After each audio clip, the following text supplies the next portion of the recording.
Hi everyone, Facebook Live, TrishandChrisOnline.com, LeadYourLifestyle.com. It's very early morning and I've just come back from a lovely walk here. The weather is just beautiful at the moment.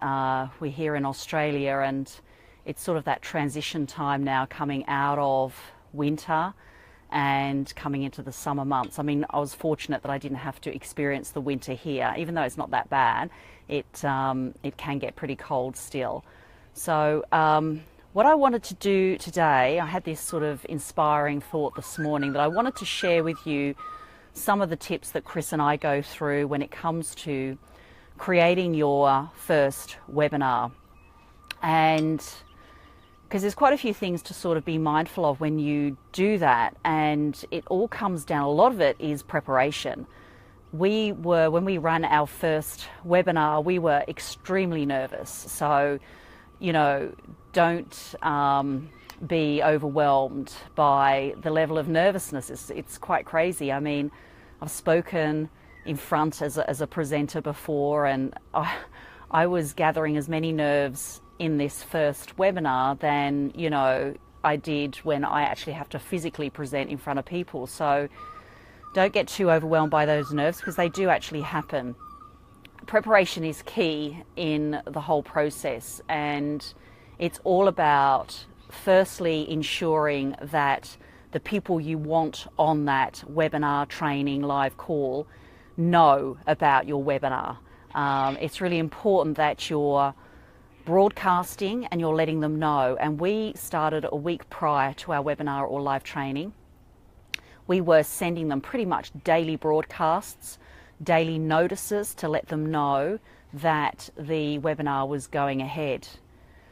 We also collected those people that said yes to our webinar and live training. We actually put them into a separate list in our autoresponder, or in our Aweber as we call it, and so that we knew how to communicate them and when to, and how to send links to them for the webinar.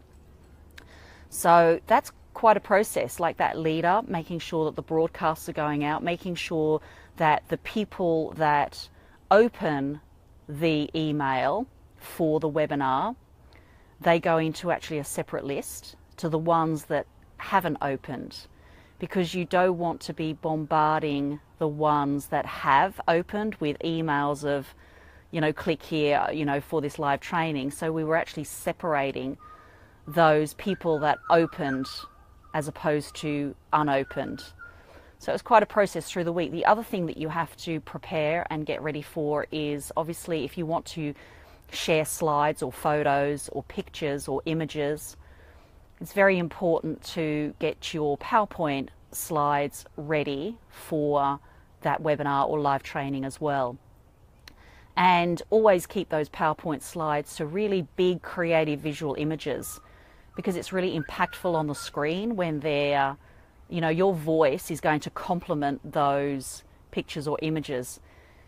Don't go through and bombard them with too many bullet points. I felt that in our very first webinar live training that we had a couple of slides there with about 5 or 6 bullet points. I think we got away with it because the rest of the imagery that we had through our slides was very big and bold and not too much to take in. If we asked a question, we would ask just that question on the slide. So it might be 5 words on one slide. So really important to not too much imagery, either with respect to separate little images on a PowerPoint slide. That can get very confusing for people. So yeah, big, bold, creative imagery is a really, really good thing to have on your slides. And what we did do was mix it up between slides and us talking. So this leads into the type of software that you use for your webinars, for your live training. There are many different software applications out there. I have used GoToWebinar. Chris and I have used Zoom. Actually, both of us have used both software packages. GoToWebinar is a little more expensive, and Zoom is cheaper. At the moment, we're paying $21 US per month, and that gives you all meeting facilities. It gives you the ability to bring people on, as many people as you want, And what it does do is it gives you the ability to have unlimited duration of call or webinar. Whereas, I mean, what I like about Zoom is it does give you a free option. So you can subscribe and get up to 40 minutes for a meeting or webinar or live training. So 40 minutes is quite good. However, you've got to think that you're going to be on at least 10 minutes prior to that call. So in effect, it's going to give you about 30 minutes of live training time. Chris and I took up that option, that free option, and then on the morning of the webinar realized we wanted to deliver so much more. And we wanted to deliver our story first, which I think is really, really important when it comes to why we do what we do, why we have created an online business, and why we want to create the lifestyle that we have. So we realized that the webinar was going to go for over the 40 minutes for sure by the time we got on there prior to the call. And we got on there 15 minutes prior. So we upgraded that morning to the $21 package for Zoom. And Zoom was brilliant. When you're looking for your software, you want to make sure that it can record your discussion or your training.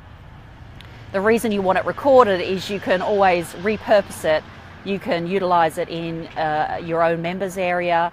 You can utilize it for training. I mean, it's just really cool. So these discussions or meetings you're having on Zoom technology means that you can record all of them and you can repurpose them or use them for other situations. So very good technology. I think that it's one of the most crucial tools that you will ever need when it comes to building your online business, because you can use it for discussions between one-on-one or 1 to 100. So it's very, very, very cool. Turn up early to your webinar. That was another thing. And also meet, if you're actually doing it with somebody else, Chris and I do it as a team.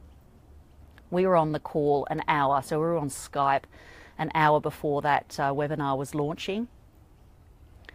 Maybe not, you might not need as much time, but definitely for your first one, get on an hour before and run through those slides that you have and just run down the format, because what we found was when we did that and the pressure was on for that time to come, we reshuffled a few of the slides around because we felt that it didn't flow.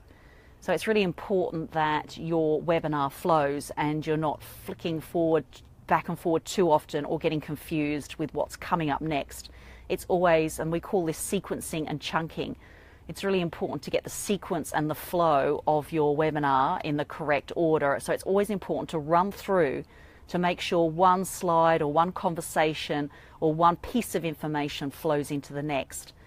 That's a really important thing. And we were really happy of it with our final draft because we knew now that it really, really did flow.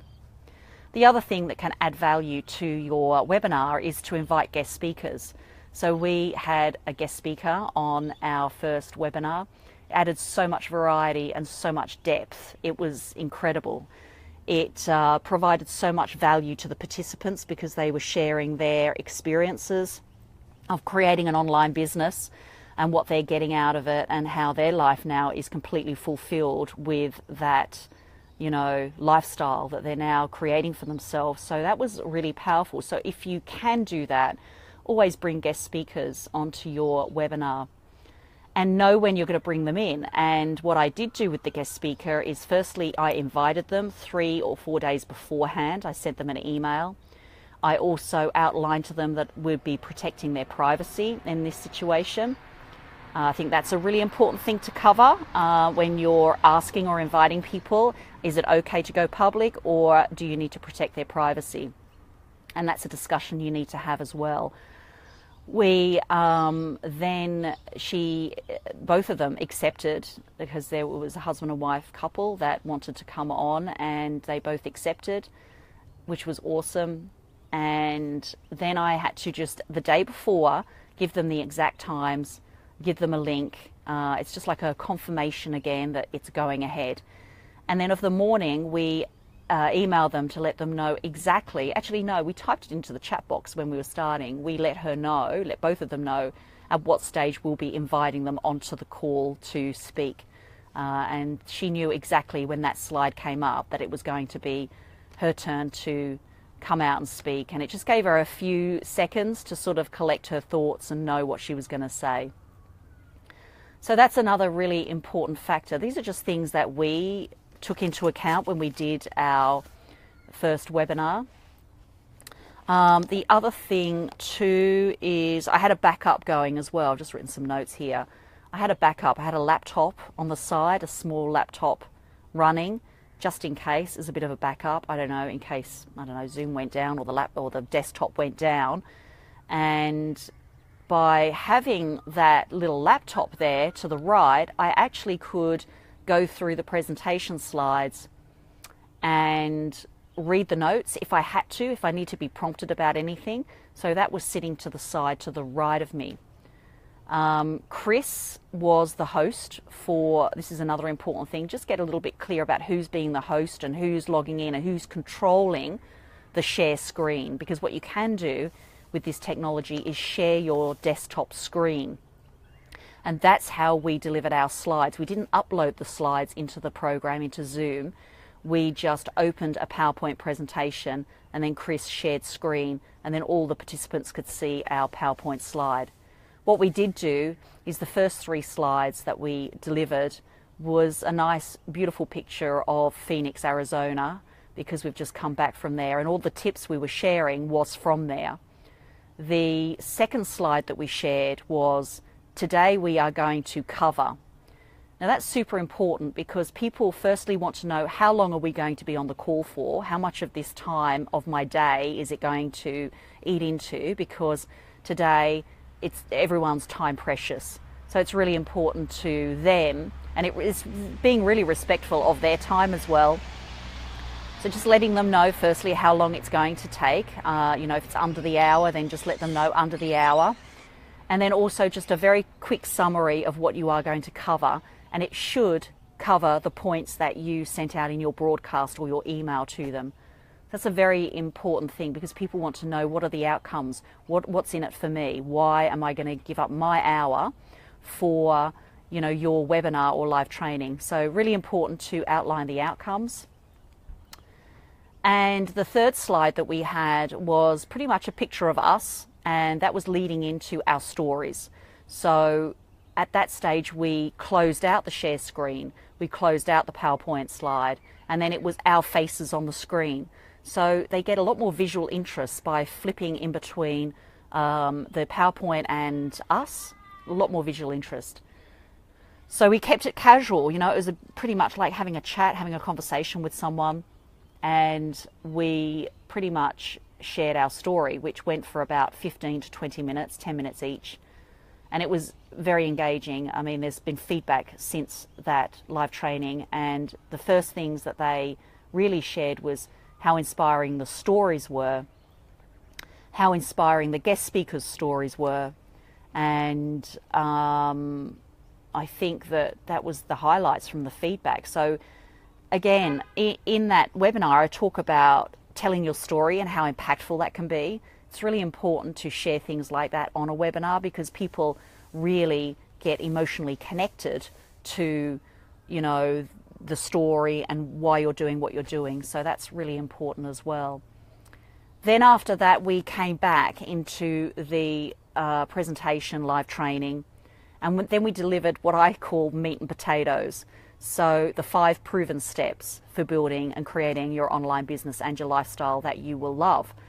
So those 5 proven steps Chris and I went through. So that is really the real value that they're going to get, or the little nuggets of information that they're going to get to take away with them.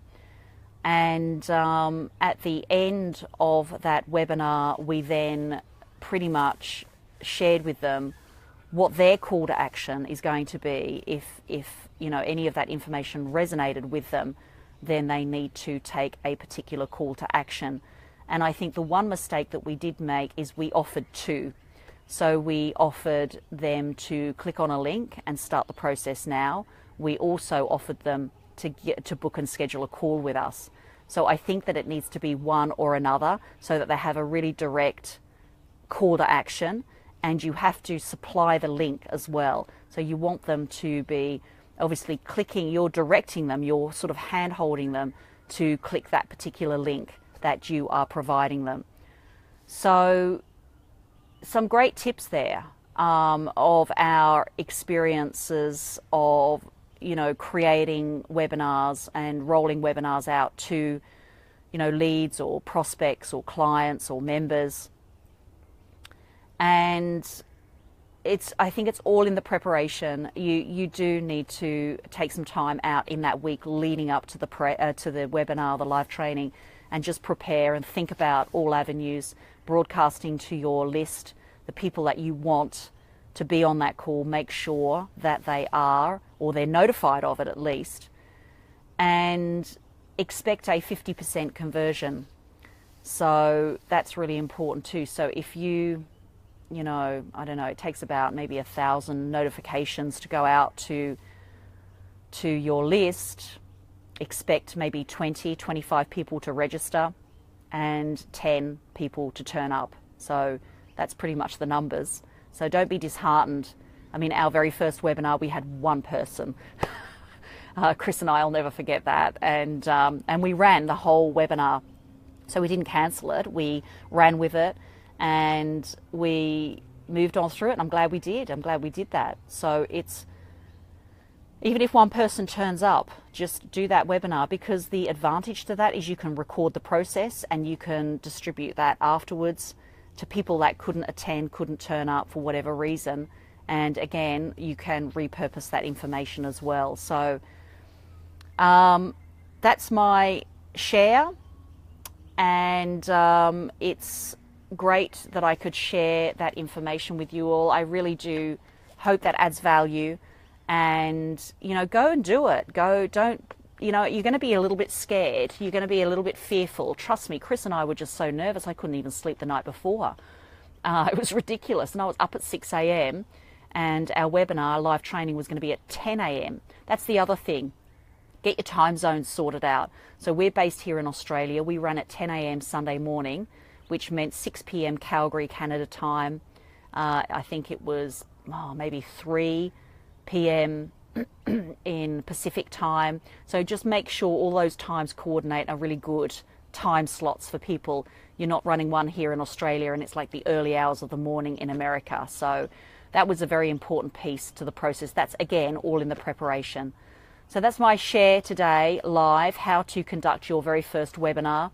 I suggest you re-watch this and just write down some of those tips as you go and prepare for your very first live training. And I wish you all the best, and just go and do it.